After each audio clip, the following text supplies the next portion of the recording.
Hello mga ka-hair fairy! For today's video, isa na namang hair transformation ang gagawin ko. For today's ganap nga po ay nandito tayo sa may Alnada, Sharjah.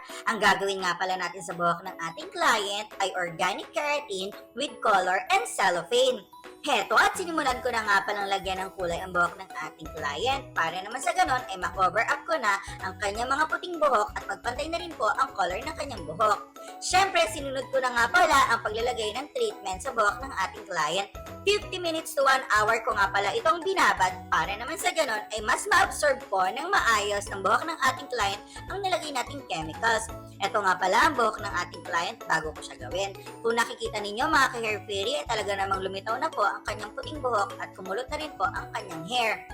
So, before nga pala ay naka-Brazilian keratin po ang buhok ng ating client. Hindi nga lang po daw ito tumagal masyado sa buhok niya. Kung napapansin nyo naman ay talagang mahaba na ang tinubo ng kanyang buhok. At syempre, ito at i-reveal na rin natin ang magandang resulta. At dahil umabot ka na nga pala sa puntong ito ng aking video, please like, share, and follow naman po dyan. Ito at super smooth na nga pala ng buhok ng ating client. Smooth, straight, and shiny na nga po. Naka-cellophane po yan mga ka-hair fairy. So sa mga gusto pong magpagawa ng ganitong klaseng treatment, i-PM nyo lamang po ako. Ang aking pong numero ay nakapost na sa videong ito. Yun lamang po mga ka-hair fairy. Much love, God bless, spread love, not virus. Bye-bye! See you on my next vlog. Ingat po tayong lahat!